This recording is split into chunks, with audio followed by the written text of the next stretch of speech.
Hello, welcome to Guides to the Unknown. I'm Kristen. I'm William. And we're back with round 2 of your listener stories to bring us out to the end of 2018. That's right. This is the end of the year. The final time that we will all be convening during this journey round the sun. That's right. Yeah. That's right. It's a bit of a listener appreciation thing. Thank you guys so much for an awesome 2018. Absolutely. Knocking things over immediately. So before we get to the listener stories, we have a couple of bits of business. Yep. First is one of my favorites that we do, and we so seldom get to do it. That's right. It's time for a 2-sentence horror story. So we record this show live every week on youtube.com/talkbomb. And in the chat just now, Eric submitted a story, as he frequently does. Yes, he does. And so why don't we check this puppy out? All right. With a shake of my head, I brushed a bit of dust off the top shelf. After hearing the Will read that wrong.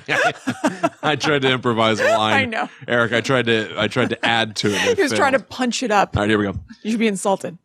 With a shake of my head, I brushed a bit of dust off the shelf after hearing the visitors on their approach. While I hoped they wouldn't be too disappointed, what could they expect from a mausoleum? Ooh. Very good, Eric. Very good. Very good indeed. You think you have an idea of where you are, and you find out you're an idiot. And you're in a mausoleum the whole time. That's great. That was great. You know, we didn't end up doing it, but our dad always said that when he died, he wanted to be buried in, well, you know, entombed in a mausoleum. How can I describe this for just audio? With his hands clasped together and his chin resting on his hands, lying on his stomach, like, hi. Like precocious. Yeah. It's like a Hummel figure of some sort. Yeah. We defied his wishes, but I think he understands. Yeah, I'm sure he does. And now it's time to announce the winners of the Dybbuk box contest. That's right. So very briefly, in case you were not aware, Kristen and I designed our own Dybbuk boxes, mostly just for fun and somewhat as a way of giving back to all the people who've supported us over the course of the past year. And so we're going to pick 2 names out of a bag here of people that have shared Guide to the Unknown on Twitter, Facebook, and Instagram, and people who have supported us on patreon.com/GTTUpod. Yep. And so why don't we raffle off here, Kristen, why don't we do yours first? Okay. Because I'm gonna break it. Yeah, so you can stop. So I literally have a bag here of names that I cut out. It's nice and full, so thank you guys. And I'm just gonna grab one. Okay. All right, here we go. All right, name number 1 for Kristen's Dybbuk box. This goes to Rachel Walsh from our Patreon. Hey. Rachel, thank you so much for being a donor, and I'm so sorry to curse your home with this. Yeah, guess what? You get to open this sucker up and discover the secret messages inside. We have not told you everything contained within. No, not at all. Right. And now we're going to raffle off my Dybbuk box. All right, William, get in there. Here we go. Shoot. Oh. Diving right in. I want to get a good name down to the bottom. Aggressive. The best names are down below, as they always say. Yeah. I can't look. I got to get a strip of paper here. Am I holding just one? Yes. I can barely feel anything. I'm so cold. It's not that bad. Whoa. Hey, it's my buddy Matt Van Auken. Amazing. Matt Van Auken, who's Will's friend from high school, that he's known since high school. I mean, we're all friends with him, and he's one of our Patreon donors. It's like the fix was in. Yeah. Except if you watch this on YouTube, I couldn't tell what I was doing. No. Congratulations, Matt. Amazing. I'll be sending and this again, sorry. Horrific totem your way. I hope your beautiful family will be okay. Keep it out of your son's room. Yeah. There you have it. Awesome. Yeah. Thank you guys so much. We so appreciate all of our Patreon donors whose names were put in there a whole bunch of times. We so appreciate the people who shared the show to get entries. And we hope that even if you're not one of the people who won the boxes, you enjoyed hearing about them. Yeah, 100%. Yeah. And maybe the people who get these boxes will be able to share a little more about what they uncover. Yeah, I would love that. Yeah, I would love that too. So there you have it. Okay. Cool. Let's move on to the listener stories and hear real paranormal experiences that you have had in your lives. Kristen, why don't you take the first one here? All right. So this first one is from our friend Drew Hester, who is also entered for the Dybbuk boxes. I don't know why I just mentioned that. You just wanted to point out that he lost. Yeah, sorry about that. I don't know. Anyway. Drew's my friend, and I'm sorry you lost, Drew. But you won by getting us to read this story of your awesome experience that you sent us, which is, again, a win for us and not you. Yeah. Here it goes. Okay, so this is from Drew Hester. I've been a paranormal investigator for 20 years now.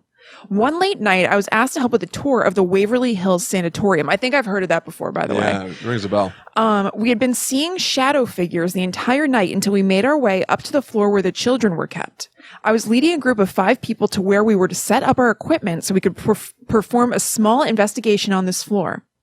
As we were walking, I decided to talk to any spirits that might be around us. Knowing this was the children's ward, I talked very calmly and kid-friendly, telling them that my name is Drew, saying I wanted to play, and asking if anyone wanted to play with me. I did this all while we were still walking. That feels like you're asking for trouble. Well, but I think that if you're a paranormal investigator, it's not necessarily trouble. Like, he wants these things to interact with them. You know what I mean? I guess it's just like, I guess what you're always trying to do is goad the spirits into some form of activity. Yeah. But I feel like, especially if they're like children who are like perhaps not well children.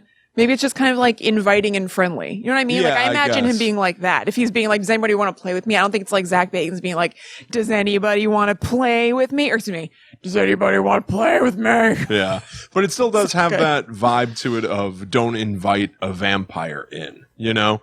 Does anyone here want to play with me? But that's what he's Play is such an ambiguous term. There might be some sort of a horrific creature demon that's like, oh yeah, I want to play. I hear what you're saying, but he's a paranormal investigator on a ghost tour. Okay. All right. So I think in this situation, it's right on the money. It'd be weird if he was like, everybody leave me alone, just walking through the sanatorium. That's what I would be doing. I guess that's really why that's my reaction. Oh God. Okay, let's see. Where was I? Okay, so he's walking, talking, asking if anybody wanted to come out and play. Suddenly, just in front of me, by what seemed to be a couple of feet, I heard a little girl say, I want my mommy. Needless to say, I stopped in my tracks along with everyone else. While we all just stood there, I simply asked if anyone had experienced anything. A lady behind me said she heard a little girl looking for her mommy. Others chimed in saying the same thing. So we had all heard the same thing. There were no children on this tour. It was an 18-plus event. To this day, I still cannot explain what we heard. With that said, when you're only walking by moonlight through one of the most haunted locations in the States and you hear a disembodied voice cry out to you in that way, it not only makes your heart jump, but it also pulls at your heartstrings. Yeah, that is... Yeah, it's sad. It is sad. Yeah. There's nothing that you can offer back. Right. Yeah, You know. I want my mommy. Is that what it was? Yeah, like what can you do? I know it's sad. It's also such a pure request. It does also Yeah. make me think of the Patrick Swayze ghost thing where it's you can only really interact with the world of the living if you have utmost focus and determination. Yeah. And to be calling out for your mother is, I guess, something that would get through. But Yeah. And maybe it's just like so primal and something that you have so much feeling behind. That's what would get through. Like Yeah. maybe other things would be a little bit hollow, but I want my mommy because you do has oomph behind it, which is very sad. absolutely. Yeah. I also, what a horrific thing though to be like, oh man, I feel like I just heard a little girl ask for her mommy. Yeah. Hey, did anyone else hear anything? And have them be like, yeah, no, I heard a I girl heard ask for somebody your ask mommy. for their mommy. Yeah. Hearing that somebody else experienced the same thing as you, that probably would make my stomach drop. Yes. More than Oh. having heard it in the first place. Be like, Completely. all right, so I heard what I thought I heard. There's a ghost. Well, that's like Yeah. last week. I can't remember what the listener's name was, but one of the stories, somebody had a dream and then their sister had the exact same dream. Right. Yeah, that exactly. So it's the same thing. Like the dream is creepy in itself, but then to hear confirmation of the exact same thing, like it's just kind of undeniable. You're like, how is this not weird? Yeah. You know? Do you think that we have any sort of additional sensory abilities? Maybe not literally the sixth sense as it's portrayed in the movie where you can just see ghosts all the time. Yeah. But do you think that we're able to pick up on things that might defy our more concrete five senses? Yeah, I do. I think that some people have it to greater degrees than other people, but I do think that. And I think that's something that you can cultivate, again, to a degree. I don't know if you can, and I mean, I literally don't know. Like, Well, but I you think mean- that if it's something that you like, I don't know, that it's something that you focus on and you're like actively open to and things like that, I think you probably can pick up on.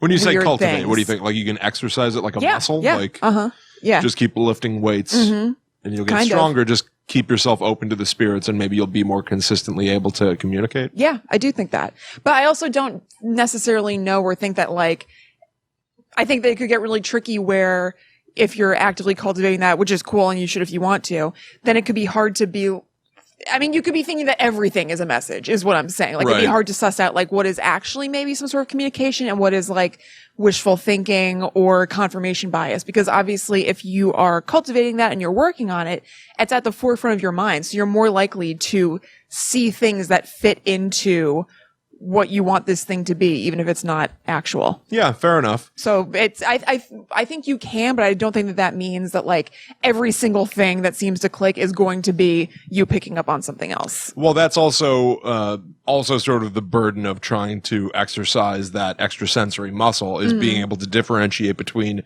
your own personal confirmation bias. Right. I.e., like I'm looking for an answer. Right. In, things that are just completely random and chaotic around me versus when does it feel like I'm actually getting a signal? Like when am I actually picking up on That's something? what I'm saying. Yeah. What do you think? I'm torn on it completely. Yeah. I think that we're so strong with fooling ourselves psychologically. Yeah. That I think even if you feel like you are not tricking yourself, you're tricking yourself. You could be. Like, I mean, the mind is insanely strong, which is amazing in itself. And so I almost think to a degree, like if you feel like you're having that experience in some way and that makes you happy or something, like I think that's fine. Yeah. What's the difference between you believing that something is happening and the thing actually happening? Right. If you really believe minimal. it, then it is very minimal. And if that like makes you feel good, that's probably what you want to get from that actually happening anyway. So the end result is the same. If it makes you feel good and connected, like if you get that good and connected feeling, whether that came from actually you tapping into something extrasensory or your mind making you believe it, you still got there. Yep. 100%. Totally agreed. Yeah. I think that's what people get out of things like psychics, though.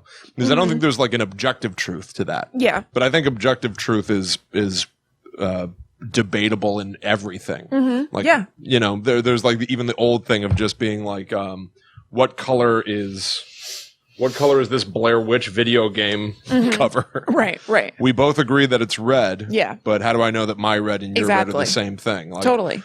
There's your version of red, my version of red, and there is the objective version of red, but you and I will never know what that is. Yeah, nobody will. No one will. Yeah, exactly. The real world doesn't exist in a way because none of us are seeing it. We're all seeing our own version of the world. It's totally true. Yeah. Although Ryan and I were having almost this exact conversation like 2 nights ago or something while I was watching The Haunting of, unsurprisingly.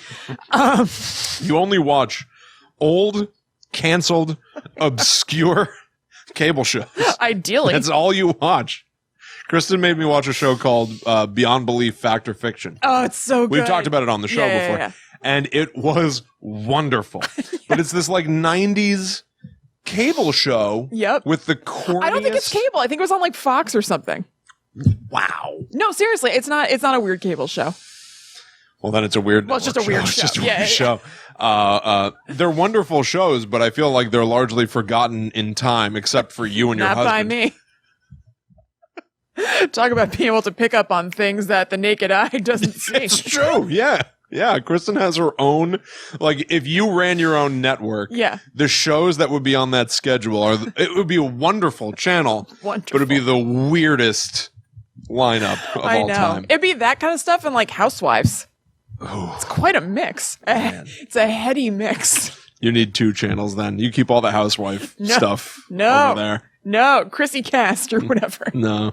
Oh, no. Oh, but what I said to him, something like, I think that the most, I guess if we're talking about objective truth or whatever, that psychic that I went to in Connecticut who pulled Richard Robert. Yeah. That was so nutty. It is crazy. So that's the name of our dad who passed away 2 years ago. But how? There would be nothing for that woman to pick that up on. Now, to be fair, then she said stuff about him that made no sense.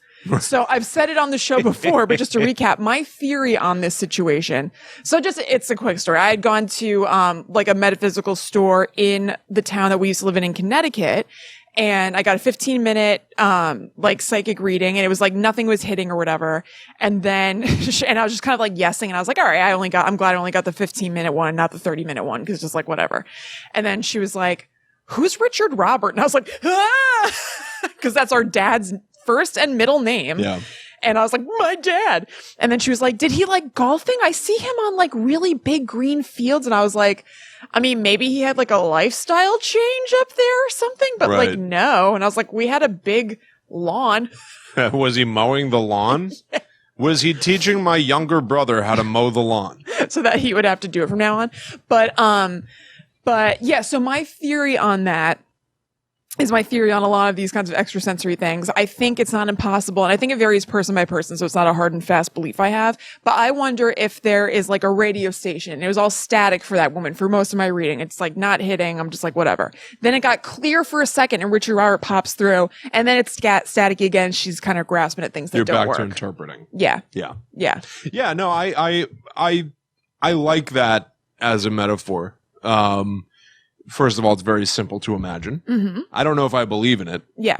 I still have not gone to a psychic. Oh, no, I went to a psychic once. Mm-hmm. I went to a psychic one time when I was maybe 17 or something right. like that. Yeah. And I got to be honest, I don't remember a thing she said, which Yeah. is probably telling. Mm-hmm. If it were particularly impactful or Yeah. meaningful, I'm sure I'd remember Yeah, it. I remember the rest of the things that woman said. Because if it doesn't click, then it's just kind of like, all right. There's a spot here in town. It's a Mm-hmm. 10-minute walk away from us right now. We could get a Yeah. $5 or $10 reading. I went there too. Ryan and I went there together, like when we first started dating.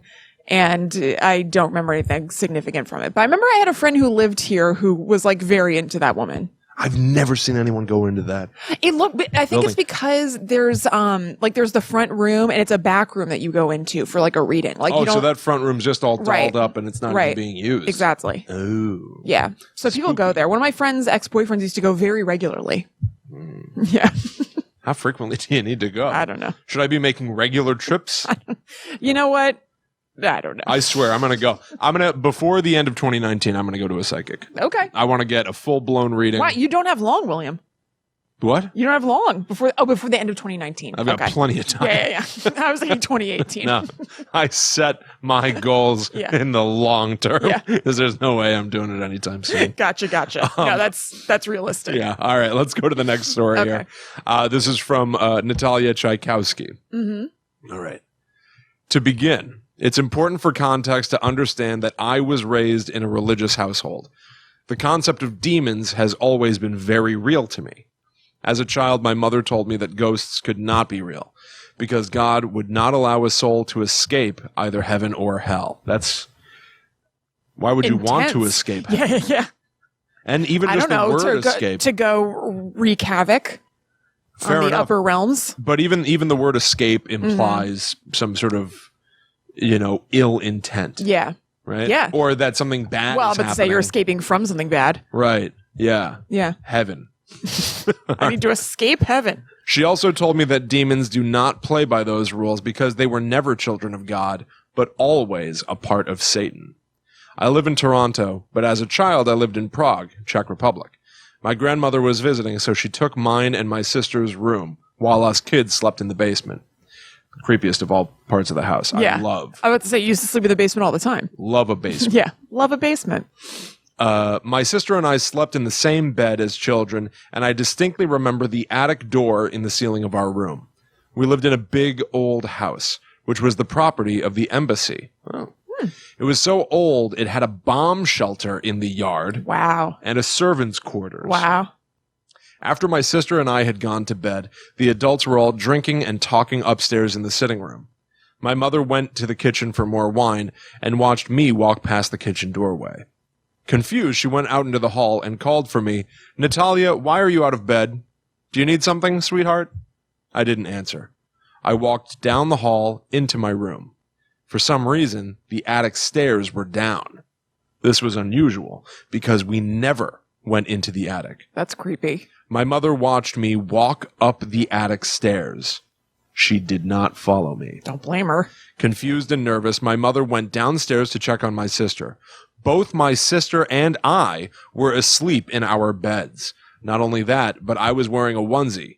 But the attic girl had been wearing a nightgown.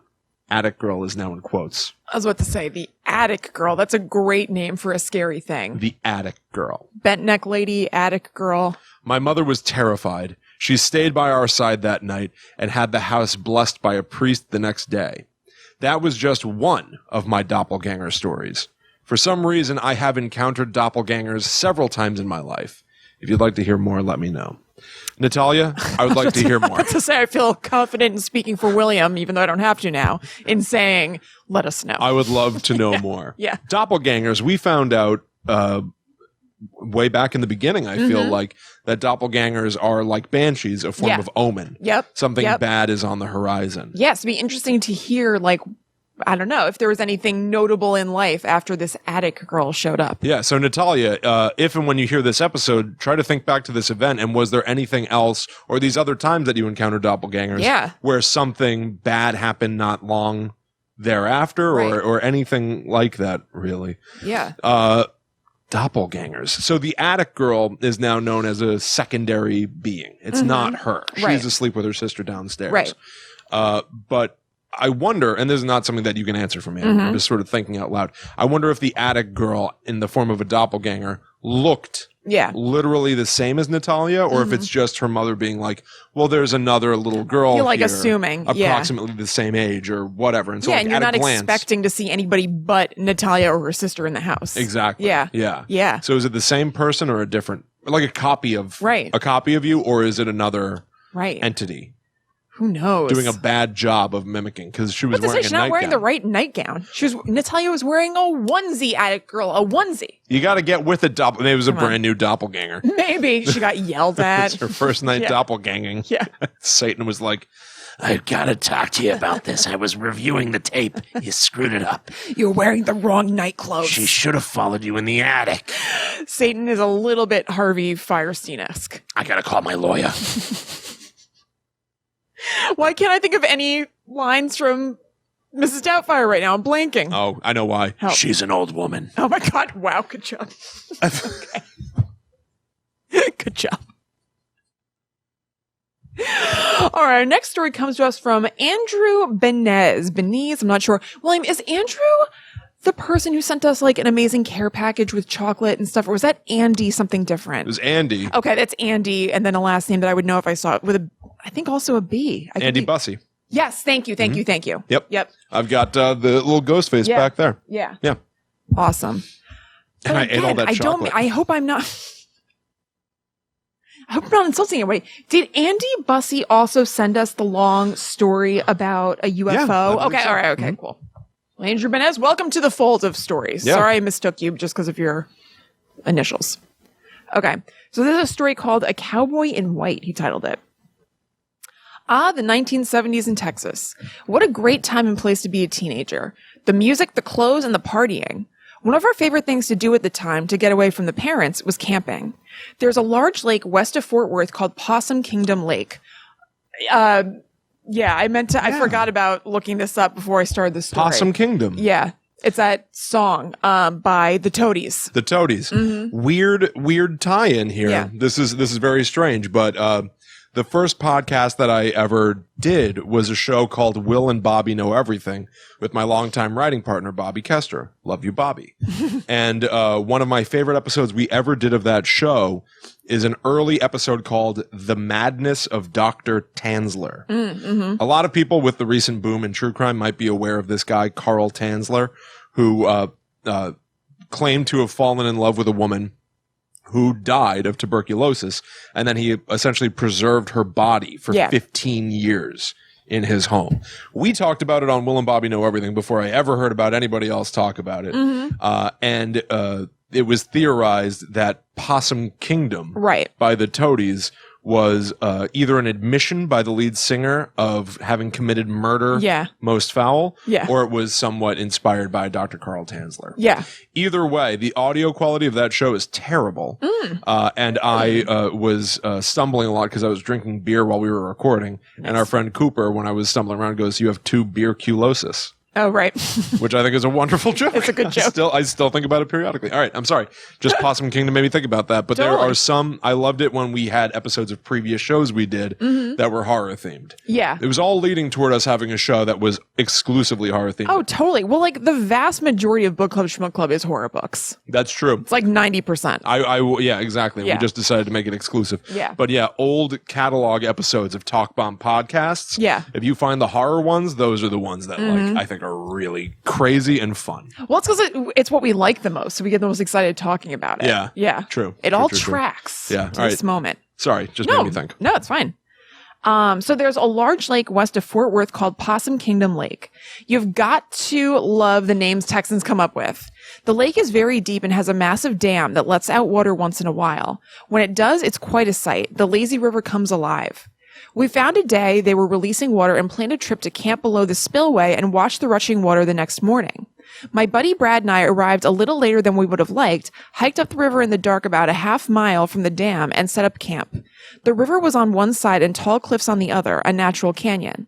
Like most teenagers of the time, the evening was spent with a fire, beer, and other substances. Eventually the sleeping bags called, and we both settled down to sleep. I was anticipating seeing the water release the next morning. I awoke looking up to a beautiful sunrise cresting yellow through the trees. Once I oriented myself, I was startled by the very loud sound of rushing water. Jumping out of my sleeping bag, I walked over to the steep bank to see the water had risen almost to our campsite. Brad was still sleeping. I started to notice that everything felt a bit strange, the colors too vivid, the air thick and electric. It wasn't an unpleasant feeling, just unusual. Taking everything in, I looked up to the cliffs towering 150 feet above our campsite. The cliffs were lit with the bright yellow of the early morning sun. It was astoundingly beautiful. I was in awe of the surroundings. As I scanned the cliffs, right above me, a man on a horse rode up to the edge of the cliff. Not too strange, right? You are in Texas. But the man was dressed from head to toe in white cowboy hat all the way down to his boots. Oh, it was so... What? You thought his cowboy hat went all the way to his boots? Is that what you thought? Yeah, the way I said it was like that. White cowboy hat all the way down to his boots. You know how, oh my God, you know how Natalia was wearing like the onesie? Yeah. This cowboy was wearing an all white onesie that encompassed cowboy boots, pants, a shirt, and even wrapped up to his head to become a cowboy hat. It all ties together. Maybe he was the boss bad guy in charge of that doppelganger. Howdy, partner. I'm completely entombed in my clothing. Good morning. I'm not all right. Wrapped up in the horse tail. They're all one piece. That's me trying to fight with a fitted sheet on my blanket. No, that'd be the loose sheet. That'd be the top sheet. That face when you're stuck in your sheets in bed. Someone make a bunch of memes for us now. Please. Do you use the top sheet?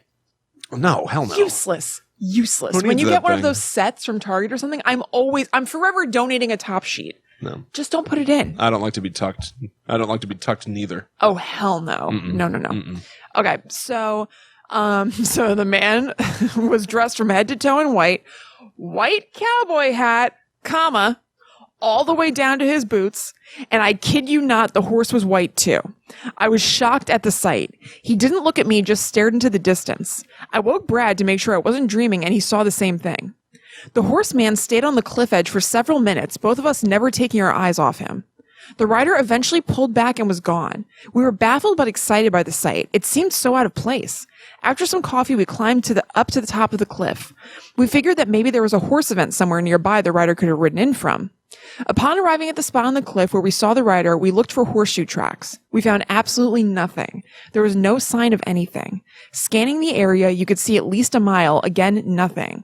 This is state park land. There are no homes for miles, and it's 6:30 in the morning. We made our way back to the campsite, confused but feeling very lucky to have been given the opportunity to see such an amazing sight. If you ever find yourself below the dam cliffs at Possum Kingdom Lake, look along the cliffs. A white horse and rider may be looking back. Gut feeling. Cool. Yeah. Is this a positive encounter or? I think positive. It seems like you thought it was like cool and weird. No, I mean, yeah. Absolutely. Do we think Andrew, do we think that the horseman was a positive man? Yeah. Is the white cowboy? It does feel. It feels fine. Yeah, it feels like some sort of a protector or watcher or taking care of the lands or watching out for people who reside on them. It seems like they might have just kind of intruded on something they weren't supposed to see, but not in a bad way. Not in a like bad way. the horseman was just kind of like looking off into the distance, watching over everything, and that was it. So yeah, I feel good feelings about the white horseman. Everything the light touches is the possum Is the kingdom. horses. Is the horses. Well, they say It all belongs to you, horsey. according to David Lynch and later stolen by Rob Zombie. I was listening to the Halloweenies episode today About Halloween too. I hadn't listened to Halloween 1 yet, so I listened to all of that, and I just started to right before I came here. Yeah. Looking forward to the rest of it. Oh my God. But the white horse is a sign of pent up rage and aggression. Right. But it doesn't seem like in this case. No, it seems like it's kind of purity and strength. I do like the idea. I've always wondered about, Andrew mentions in there saying there were no houses or neighbors or, whatever for miles and miles and miles. I have a major curiosity about whether or not there are, if you look out into the forest or this is so goofy. Yeah. There is by us on Route 1 here in New Jersey. There are shops built all along it. There's no land left untouched, essentially. Yeah. Except if you're taking like a jug handle to make a turn, there might be a little patch of dense woods. I have to imagine that those woods can't be more than like a mile deep or something. It's I wouldn't very think. small. Yeah. But I was turning and it was pitch black outside, so I could only see as far as my headlights would show me into this teeny tiny patch of woods. And I had the same feeling that I do every time I look at a broad stretch of land or an abandoned gas station or something. I always think, is there a person? Oh, yeah, totally. Right? Yeah. And why would they be? Right. There's not a great Why reason. Why wouldn't they be? But exactly. Why wouldn't they be? And so even with because I'm sure there's some person who's like, nobody's going to go there, so I'll go there. I'll go there. That will be mine. Right. That belongs to me or something. Yeah, totally. So even with the possum kingdom, you have to imagine that at all times of day, there are these people who are, for some unknown reason, known only to them at least, living there, surveying the lands, taking it upon themselves to ride about. Right. Dirtying their horse whites. Right. Because there's nothing to say that was not a human necessarily. Totally. Even though you don't find the tracks and all that type of thing. But yeah, I guess I was just thinking about that there might be just a random person who lives off the grid. Who's outside of what we might consider conventional society. Right. And who knows what they're really up to. Right. Again, always nervous about that in the woods by my old apartment. Yeah. With good reason. Oh, with damn good reason. Yeah. But still. Might be like a trap spider person there who like dug a hole for themselves and they have like a cover. They just wait for people to come along. Was I listing on the show recently all the scary things that happened there or just to somebody else? I think you did it on the show at one point because you were like apologizing to Mom for having to hear these scary things that happened to you. Yeah, I vaguely remember. Yeah. Real terrifying. If you live by the Rutgers Ecological Preserve in New Jersey. Watch your ass. Or why did you do all of that? It had to have been someone. Why have been taunting me? Yeah. You know what I remembered to add on? It's totally natural, but it's scary. And when you add it to everything else that happened there, I don't think about that often because whatever. But like the first week that we moved there, when I was taking Crows for a walk back there, there was I hate to say it, there was some animal that looked like it had been burnt. Oh. That he didn't touch, thank God. Yeah. But he was starting to nose toward this thing, and then I was like, ah! And it just looked like burnt skin on something, and I like ran away. What was going on? God, Kristen. I know. When's the last time you've gone into those woods? I go kind of regularly, probably like a month. Stop going there. It's so convenient is the thing. They're right there. That might have been your skin. No, it was like a cat or a small animal. Like in another timeline or something. You know what I mean? My skin draped onto the skeleton of a cat or a small animal. Yes. By some sick tootie. Well, it's probably you trying to turn yourself into a cat. Maybe me trying to warn myself in the past. Be like, these woods are freaky. You just came across a burnt animal. Yeah, the Blair Witch's woods. And there are like 100 iron nails sticking out of a tree right behind your back door. Oh man, did you ever take a picture of that? I did, and it's on an old phone. I have to find it. Well, the next time you go, if you come back out, maybe you'll be able to show me a photograph. You don't remember seeing that? No. God. Okay. Anyway. No. God, no. I only went walking with you a few times in there. No, that was directly behind our apartment. Like, you could see that from the back window of my apartment, like from the kitchen. Oh, maybe that was a message for you then. They knew you'd be able to see it from your window. It was ringing the tree. Just tons of nails sticking out, and like the tree is wearing a necklace of nails that's like a few inches thick. Man, the things that people do, huh? And there was like either a demon face or a Batman face carved into another tree. You know, there's somebody out there who's doing the ring of nails around the tree. And somebody's going like, where are you going, Ned? He's like, oh, I got to go put more nails in the tree. Like, Well, for him, it's completely reasonable. You know, iron like, is he's supposed to be- Oh, crap. Is it 7:48 already? I got to get outside and put another nail in that tree. Iron nails are supposed to be protective from evil things. Well, Didn't work. yeah, no, exactly. You're hounded every day of your life while you live there. And you still go back. It's the nicest woods that are so close by. It takes like 5 minutes to get there. I usually go to a different part of it. I'm not sure if there are any nice woods. Well, I was going to say, I bet you could find an alternative. I bet there's other freaky stuff happening there. Listen, I love the woods. I know. I wrote a whole show about how scary the woods are. I know. Because I love them. You love them. Blackwood. But there are some human monsters running about Big time. in those trees. Yeah. All right, next story. Yeah. All right, this is from a good friend of ours who's in the chat right this second, Amber. Mm-hmm.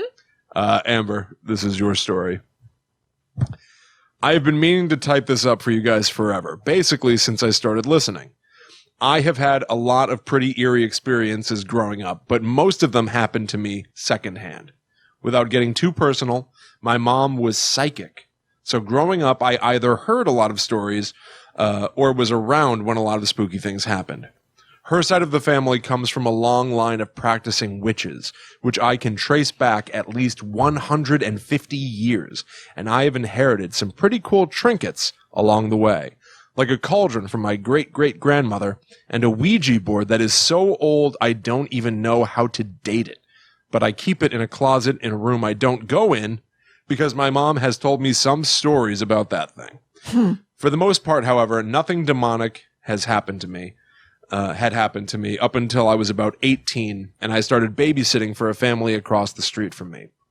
I had grown up in Detroit, but in my senior year of high school, I moved out to the country, which was a culture shock to say the least. I started babysitting for a family, for anonymity. Let's call them the Holmeses. Mm-hmm. For the first year, I babysat every Sunday night, and the Holmeses would bring the kids over to the grandparents' house who lived across the street from me. After I got my license, however, I started driving over to their house, and that is where things got a bit creepy. The drive over was quick during the day, maybe 7 to 10 minutes tops, down a road that was a bit winding at night. That road, no matter the weather, seemed to fog and was a magnet for all sorts of wildlife from deer to coyote. It also seemed to stretch, which sounded crazy at the time and now, more than 10 years later. And it sounds even crazier when I say it. I drove down that road with other people too, my parents, a friend, and they swore the same thing. That road seemed longer at night. I love that. The kids, a boy and a girl, were so well behaved at their grandparents' house, but the boy would not stay in his bed at home, and the girl would act out and swear she wasn't doing it. Things would break, go missing, etc., and it was, quote, her imaginary friend that was to blame, never her. Her parents had warned me about this beforehand, however, so I was prepared. In general, the house just had a creepy vibe to it. It was on a large plot of land with a big barn behind it and a very long, winding gravel driveway. If anyone drove up to the house while I was there, I would hear them. One week, the family went on vacation, and I got paid a nice sum to house sit. Nice. Especially for a kid straight out of high school. I got a week to myself to watch TV, order pizza, and work on creative writing and play video games with the family's 2 dogs, Spike and Snowball. I was really excited. The first day when I got over there, however, I had the overwhelming feeling I was not alone. I felt like someone was in the basement. Again, I can't describe it without sounding crazy, but I felt like there was a child in the basement hiding, and she was scared. There was no way I could have known that. I tried to shake it off and play on the computer, but the longer I sat on the computer, the more I felt someone was behind me. I ended up going to watch TV. The TV room actually didn't have as heavy a feeling to it. Later, I actually found out the family room with the TV in it was a new addition to the house that had been built by the family I babysat for. Man. It's essentially like immune from the madness, I guess. Like the ghosts can't find it. Right. It's not supposed to be there. Right. Yeah, like it doesn't exist to them, maybe, or something. They only it's see not, the house as it was. Right. Not as it is. It's not part of their blueprint. No. It's cool. That's very cool. I Yeah. like that a lot. By far the worst part about the house was the hallway leading to the bedrooms. The house was a ranch style, one floor, with one long hall leading to all the bedrooms and bathrooms, with the master bedroom at the end, where I was staying. Even with all the lights on, it felt impossibly long and dark. The next day I took a shower with the door closed in the bathroom inside the master bedroom. Sometime inside the shower, the door to the bathroom opened. I felt like someone was watching me. That's one of my worst fears. Yeah, I know. Right there. In the bedroom, I constantly felt like someone was watching me from the closet. My mind was plagued with thoughts that I should kill myself. I invited a friend over to spend the night. We ate ice cream and watched movies. While we were eating ice cream, our spoons went missing. Wait, from like your hand? Did you eat your From spoon? your mouth? I think you ate your spoon. Listen, I get carried away sometimes when I'm watching TV and eating ice cream. You know how that thing, like, you're going, and all of a sudden you're hitting the bottom of the ice cream thing. You can't believe you got there? Uh-huh. What if that happened, I posit, but it's your spoon you can't believe is missing? My goodness. My goodness. You ate it. All I know is I frequently have to remind Allie that a monster has been making all of our ice cream disappear, and it has nothing to do with me. But what of the spoons? The spoons have all been devoured as well. After I took my friend home, things got worse at the house, like I had angered whatever was there by bringing someone else over. The next morning when I woke up, I saw part of a man in the doorway. Oh my God. Wait, before we proceed, just real time from Amber. We don't usually look at the chat and talk about it in the podcast version because we don't want it to be confusing or annoying or anything. But Amber has offered some clarification. She said, we went to the other room. When we came back, the spoons were gone. Okay. Yeah, it's not like you went in for another scoop and you came up empty. There's just like the bloop of ice cream that you scooped up with the spoon just floating in front of your face. Or a metallic blue wisp of air. You would think that you'd be scared, but I would prioritize the ice cream in that case. I would just into it midair. Oh. All right. Anyways, say that sentence over again if you don't mind about the sure. man. Yeah, absolutely. Yeah. The next morning when I woke up, I saw part of a man in the doorway. Oof. He was wearing a suit, like from the 1950s, but from the waist down, faded from view. When I saw him, he turned and walked away. He felt angry. I immediately put the blankets over my head. I knew no one else was in the house. I would have heard them coming up that long driveway. When I took the blankets off my head, there was something standing at the side of the bed that I can only describe as looking like a ring wraith or a dementor, but partially see-through. I had never been so terrified in all my life. I couldn't tell myself it wasn't real because I could see it. It reached out a decayed, bony hand and touched my temple. Ugh. Why is that worse? Or not worse, but just bad of all spots. Yeah, because it feels like it's doing something to your brain. Yeah, kind of. Yeah. And also it's just kind of like, it's just a particular spot on your head. You know what I mean? It's like a weak point. It's a sensitive point. Yeah. Ugh. It's a structural weak spot in the human skull. Structural weak point. But feels great when people rub it. Probably not this Dementor. Yeah, probably not the Dementor, unless it was very soothing. Yeah. This Dementor reached out and just lightly massaged. Give me a little scalp massage. I don't want to ask for trouble, but I'm just saying that sounds pretty good to me. No, it for sure feels like this Dementor was putting something into or taking something out of her brain. Yeah. Good God. Oh. I'm glad we know her. We know she's okay. Yeah, true. When it did, I got the most head-splitting migraine I have ever gotten in my life. And since then, I have gotten migraines fairly regularly. What I saw in that room was not of this world, and it was very unhappy with me. I immediately ran from the bedroom and went home. Whatever it was seemed to have invaded my head. Whenever I wasn't with my friends and family, all my thoughts were that they were dead, and I was never going to see them again. When I finally saw my mom, I told her what happened.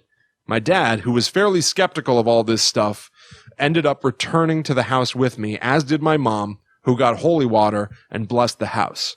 My dad helped me take care of the dogs until the family returned. I did not tell the family what happened there and stopped babysitting at that house, though I did find a couple of things that gave me the chills. The mom of the family had told me that mutilated cats kept showing up in their barn. It could have been the work of a coyote, I guess, but after what I experienced there, it just seemed really weird. Yeah, I would definitely I mean, it'd be weird anyway, but just in the context of like scary experiences there, that definitely puts a different light on it. That's unsettling. Yeah. I also found out that one of the previous owners of the house had been struck by a car and killed in that creepy road. Obviously, I can't confirm anything, but I think it's him that haunts the property, and I think he is a terrible person. I don't know if the Grim Reaper-esque figure that touched my head is him as well, or something that was dug up during construction of the house, since the whole town was built on forests, swamps, and had once heavily populated by Native Americans. Wow. What a story. That's a hell of a thing. Oh, man, Amber. Yeah. I'm sorry that happened to you, and thank you for sharing it with us. 'Cause Yes. It's amazing. It's terrible and Yeah. amazing. Yeah. You get migraines. Yeah. Have you been touched by Touched by the devilish one. I don't know. Not that I remember. I guess so, apparently. Yeah. Not that I haven't had an experience like that, but yeah. I haven't had a migraine in 2 years. Yeah, I don't know when the last one I had was. I don't get them as much as I used to, but yeah. It is. I used to get frequent, like if not migraines, just regular headaches like constantly. Yeah. And CBD has really helped me in that regard. Really? Like crazy. It's nuts. Yeah, for me, I think it was dehydration and not sleeping. That'll do it. I'm certainly not a good sleeper now, but Yeah. I used to get like Yeah. 3 or 4 hours I know, you of used to sleep like at never night. sleep. Yeah. I used to get migraines all the time. Yeah. What an odd thing to consider as an effect of encountering. Right, a physical effect. I feel like there are other stories of things like that. I can't think of anything off the top of my head, but like stories where somebody had an encounter and then their health like really declined in some way. Oh, I know. Thinner? Demon House. I curse you, thinner. Oh, God. I would take the thinner disease for a little bit. You just had to pass it on to a piece of pie?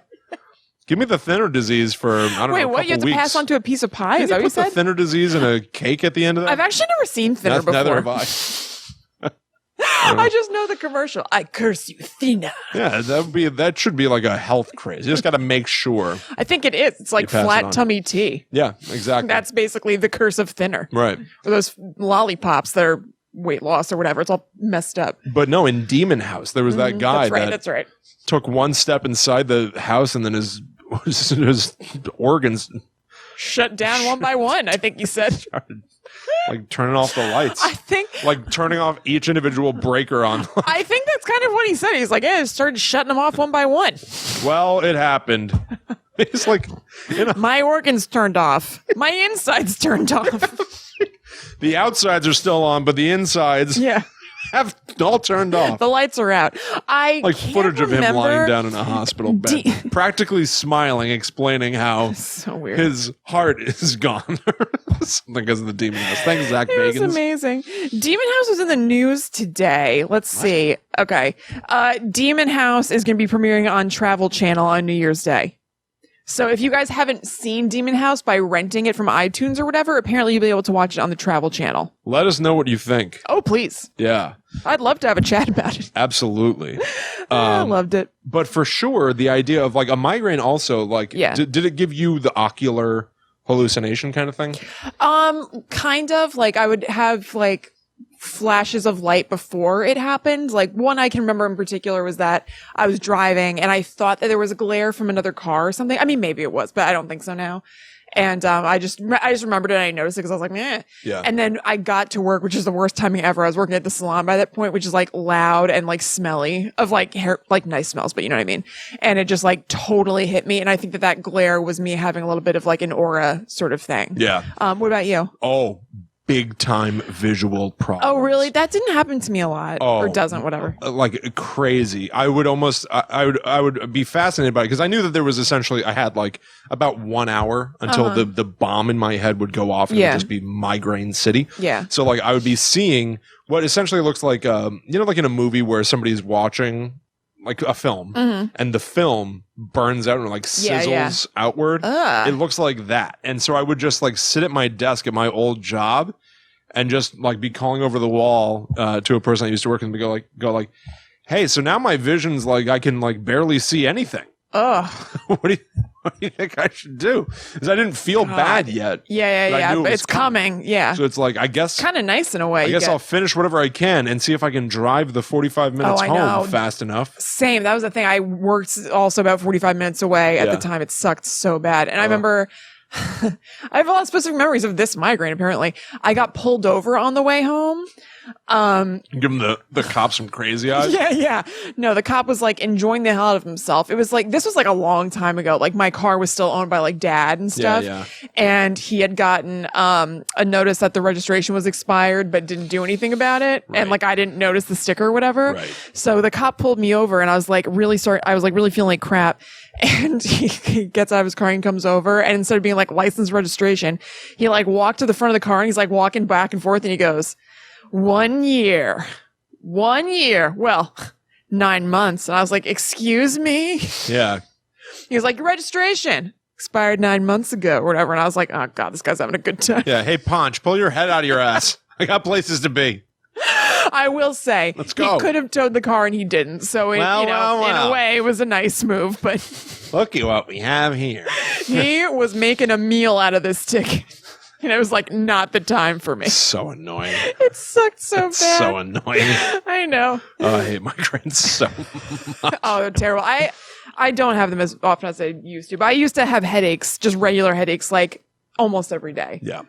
Oh, what a nightmare. Yeah. Maybe you did piss off a demon. Maybe. Who the hell knows? Yeah. But it's been better for the last few months. So yeah, because now you're friends with Puff the Magic Dragon.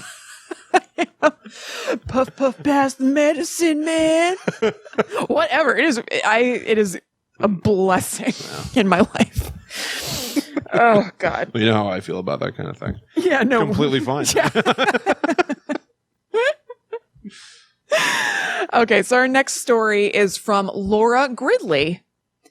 So she says, my paranormal experience was when I was a child. Around the age of 8 to 10, a couple of nights a month, I would wake in the middle of the night to dark shadows standing at the foot of my bed. Of course, the first time this happened, I was freaked out and just pulled the covers over my head, and the next thing I knew, it was morning. This would happen a few times a month, and I became used to it / convinced myself that it was my overactive imagination as a child or my parents coming in to check on me. Though when I asked my parents about it one time, they said they had no idea what I was talking about.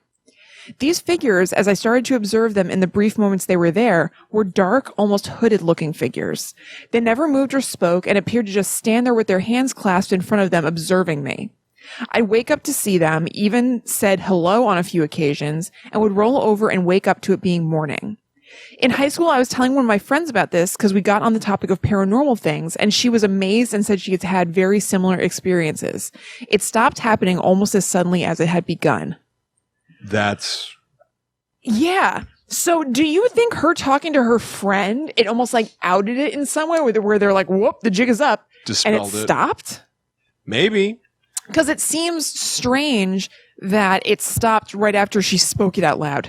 Yeah, I guess that's like robbing it of its power or something like that. But also, I mean, if its purpose was to observe her for whatever reason, maybe the observation period was done. Yeah, it got everything that it needed. Yeah. And it was time to move on. Yeah, I don't know. We've come across several creatures that do this kind of thing, that just like observe you. The Hat Man. Yep. Shadow people of all ilk. Yeah, this plays like perfectly into the shadow people. Yeah. Mythology. Oh, that's so freaky. I don't know what I would do if something like that happened to me. Well, I mean, what are you going to do? But like, it just sounds very, very scary. I think it was more of a fear of mine when I was younger. Mm-hmm. It feels so impossible to me now. Yeah. I can't even imagine myself in that scenario. Right. I can't conceive of it. It's like horrifying. Yeah, but I do think I'd be was freaked out like nobody's business. A fear of mine as a kid. Yeah. And even just the whole idea of like asking your parents to turn on like a closet light or something like that. Because what if somebody's in the closet? Yeah. Or looking under the bed or something? Yeah. You're thinking of those things as like creeping around and hiding, but this is just some wispy figure standing and staring. Right. Like in full view of you. They're not trying to hide from you. No. There's nothing you could do anyway. No. Why should they hide? Right. Exactly. What's the difference to them whether you see them or not?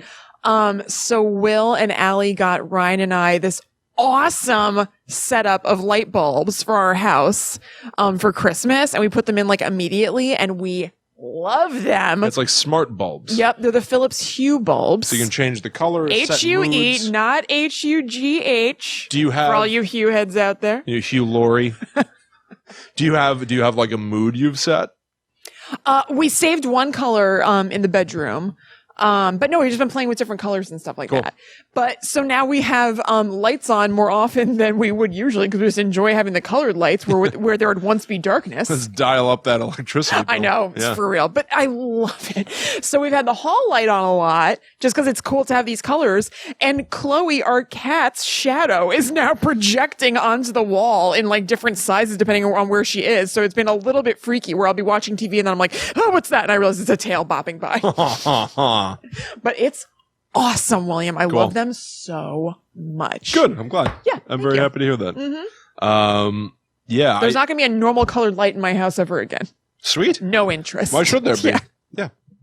No problemo. Yeah, I still think about periodically how midnight used to be something that I obsessed over as a kid. Mm-hmm. And I'll be working down here in the basement and realize that like it's like 12:07. Yeah. And I wasn't even paying attention when midnight happened. Right. You didn't see it happen. I know. And wonder, because like you can't see it on camera, but just on the other side of the computers and everything, there's like a scary half of the basement where there's a closed door, but there are a few different ways that you can see through to it. So weird. And I'll periodically imagine. It's the kind of thing you get used to because we're just like down here all the time. But if you like stop and think about it, what the hell? It's very strange. Yeah, there's like a wall that separates two different sections of the basement. Yeah. But lower down, there's a completely open cutout of it. Yep. That just has sort of like lattice work. Yeah, like a flimsy gate for the outside. So right now I can see through the wall into the pitch black other half of the basement, and I will periodically just imagine looking up and seeing a face there or something like that. Of course, you're only human. Yeah. All right. And then I believe this is our final story. Yeah. Of the evening. Yes, of the year. Yeah, of 2018. That's right. And it's from Tracy Shirts. Mm-hmm. I went to a place in Ohio last week called Hocking Hills with a friend. He had rented a cabin for the week and invited me to come along. I had never been there before and thought, why not? Not only had I never been there before, I did not know there were so many ghost stories associated with the area. One night, we stepped outside the cabin after watching a movie. It was about 4 a.m.-ish. Up to this point, whenever we went outside, we hadn't really heard much except crickets and some obnoxious birds. This time was different. It was very different. We had been outside for about 10 minutes when we heard loud howling. Howling isn't even a good description for what we heard. It sounded like no animal that I had ever heard before. It was eerie, and it was off in the distance. We stayed outside for a bit longer to try and figure out what we were hearing, but I still have no clue what it was. The only thing I do know is that it sounded like it was moving closer. That's a no for me, dog.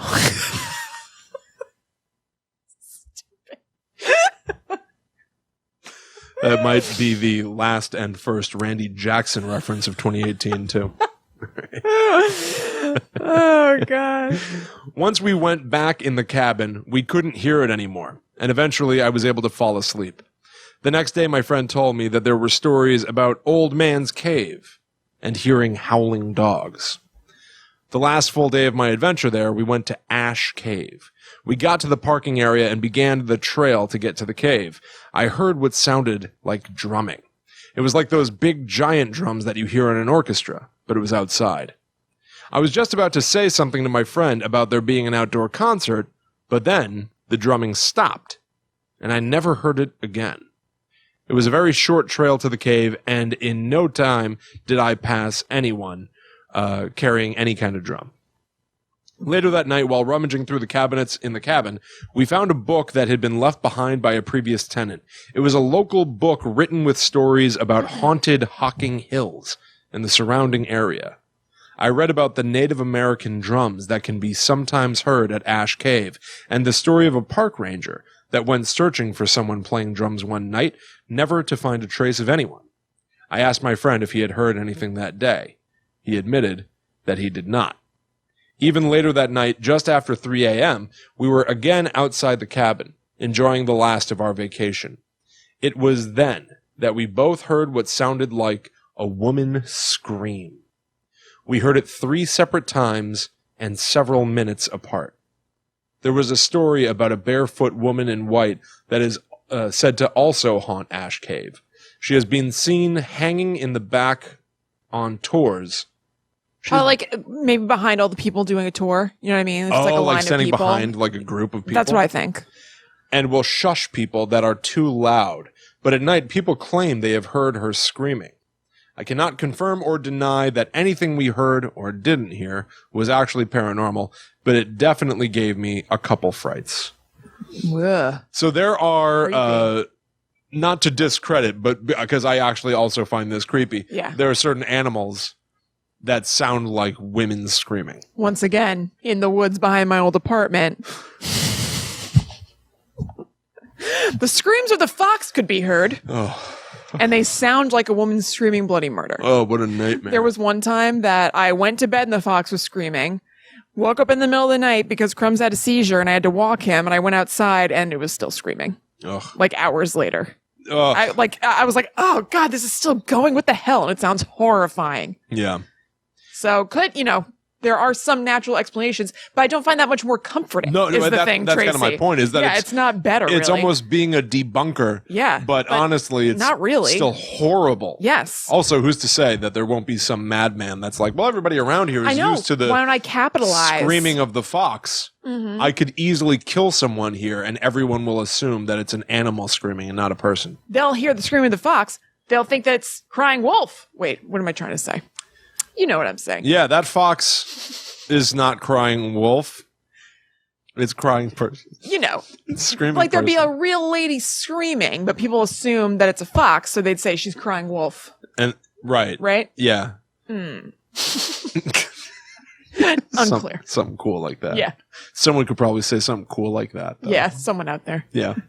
But that's a freaky story. That is very freaky. That sounds like you came back from vacation with some stories to tell. Yeah, absolutely. Like that one to us. Yeah, I recently had a cabin in the woods experience. What? I was out in LA. I was and I was out in the middle of nowhere. Yeah. And there was You heard a woman screaming. I did hear a woman screaming. Yeah. I'll be able to talk about that someday. Mm-hmm. But it's a famous woman, guys. Anyway. Well, so I had to go track down a sound. And she was fine, to be clear. Yeah. Just to clarify, I'm making a joke about their recording process. Nothing sinister happened. Yeah, nothing sinister happened at all. No. Because we know what we're talking about, but they may not. Yeah, someday that's going to be a funny joke to all of you. But no, I had to go track down the source of a sound. Yeah. Because it was ruining. You can't have some ridiculous noise happen. It's going to ruin everything that you're trying to record. Right. So I was going to try to track it down, and I walked maybe like a quarter of a mile down the road. Yeah. We had rented. We had like 380 acres just to ourselves. That was the point. We were in the middle of nowhere to do this thing. Right.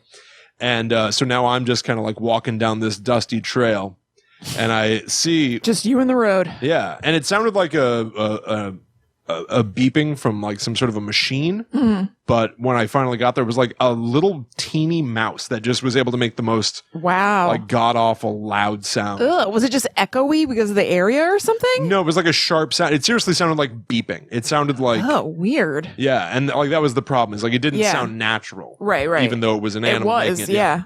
Weird. So I'm just strolling around, and now that I found it, I don't even know what to do. So I'm just standing there staring at this mouse. Yeah, what are you gonna do? Just trying to intimidate it with my face, I guess. Be quiet. Yeah. Yeah. And then I heard I heard something to my left, so I turned and looked, and I guess other people had rented other plots of land around us, and there was a nice family that was settling into some sort of an RV type situation to be out in the middle of nowhere, and there was a kid that was like looking out at me like, who's this stranger? I was the opposite of the man on the horse. I was a stranger clad all in black. I would say all in black. Yeah. Having a staring contest with a mouse. That's so weird. Silently about 15 feet away from where they had made camp. I had no idea they were there. And I made eye contact with the kid, and the mouse eventually ran away, and I just walked away. I just didn't say a word. I wonder if that kid's never going to forget me. Yeah, maybe he's going to be submitting a story somewhere about that. Anyway, this was originally supposed to be a point about how these like spots that are in the middle of nowhere, one, they're my dream. Mm-hmm. I love the idea of being out in the middle of the wilderness. But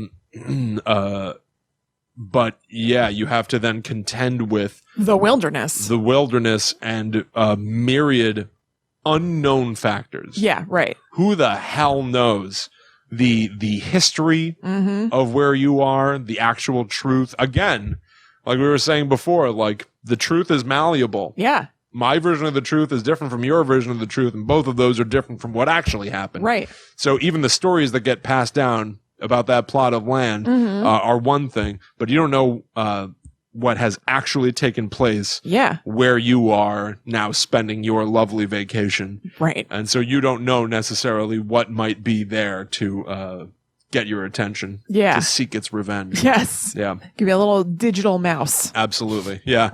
Some sort of electronic mouse. Yeah. Gumming up the works for me. Yeah. How dare you? Getting away in production. Yeah. Yeah, there you go. Well, that's it, you guys. Thank you so much to everybody who sent in stories. These were pooled over like a weirdly long, well, not weirdly long period of time, but a long period of time. Some of these you guys sent to us months and months and months ago.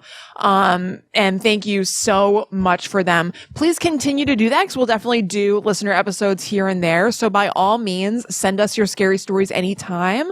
And then when we have a listener episode, we'll definitely read them. Absolutely. Yeah, this was really fun. Really fun way to end a year of stories of monsters and legends. Totally. This was a really nice way to cap things off. So thank you all very much. Yeah, thank you so much. And thank you for listening to us and hanging out with us all year. Part of why it was nice is that, like, you guys are a big part of the show. We wouldn't be doing the show without listeners. So it's nice to have you be a literal part of the show for these last 2 weeks and rounding out 2018. So thank you. Yeah, 100%.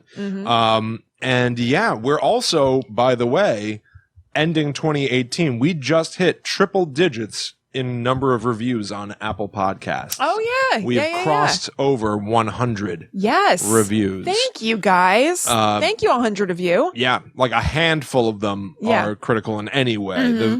We've got damn near 100 5-star reviews. That's awesome. Thank you. So thank you all so much. And thank you to everybody who has signed up for our Patreon. Yep. It's patreon.com/GTTUpod if you would like to join up. And congratulations to our winners of our Dybbuk boxes. We'll be sending these out soon so that you can get them in your homes and freak yourself out. Right. But that's it from us. Yeah, that's it. Before the next episode, you can find us online at GTTUpod everywhere. You can join our private Facebook group, which is really, really awesome. I really encourage you to do that so you can talk to other spooky people. So like, even if you don't join the chats when we do the live shows, that's a cool way to talk to people who are other listeners of the show, just like whenever during the week. So if you go to facebook.com/groups/GTTUpod, you can join us there. Yeah, absolutely. You can also talk to Kristen and myself online if you would like. Yep. I'm at Chillin' Kristen on Instagram. I am at Haunted Sponge. So we will see you next week when we will begin a whole new year. That's right. Of freaky horror stories. But until that time comes, we must travel. Back to the netherworlds go we. Bye.